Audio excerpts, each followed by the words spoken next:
Out. Good. Good. Towards me.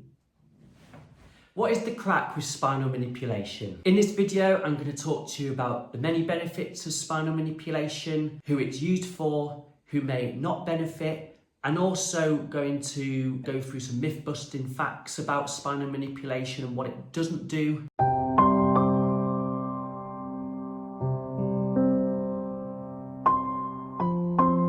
My name is Tom Smith and I'm an osteopath and naturopath based here in Rickle, just in between York and Selby. Spinal manipulation has been used for many years from many different types of practitioners like osteopaths, chiropractors, manual therapists, physiotherapists, and it's been used for a variety of different reasons, such as pain relief, improving joint range of motion, improving soft tissue or muscle tension.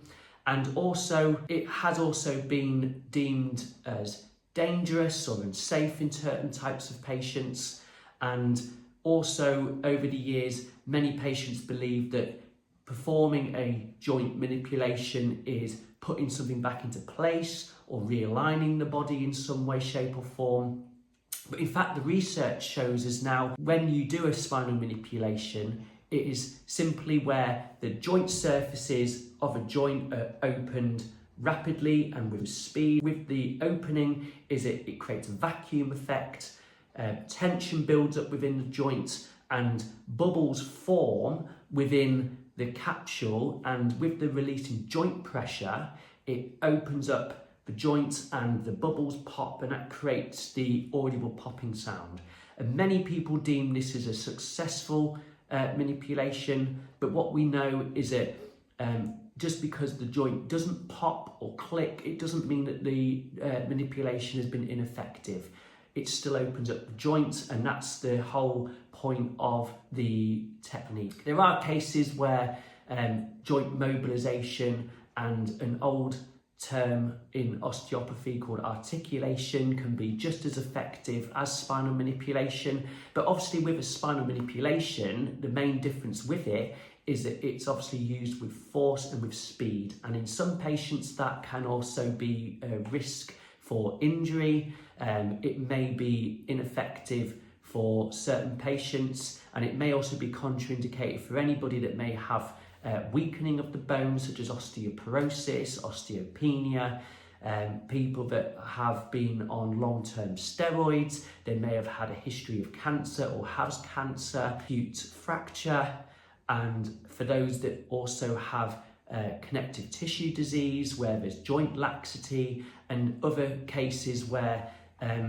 doing a manipulation could be fatal or dangerous. But obviously that's why as osteopaths we train for 4 years, and we not only just know how to perform the manipulations, but there is an art of knowing when to do the manipulation, when there is good that can come of a manipulation, or whether it's unsafe and another technique may be more beneficial. It's also worth knowing that our body isn't a Rubik's Cube that we can just manipulate and we can put you back together.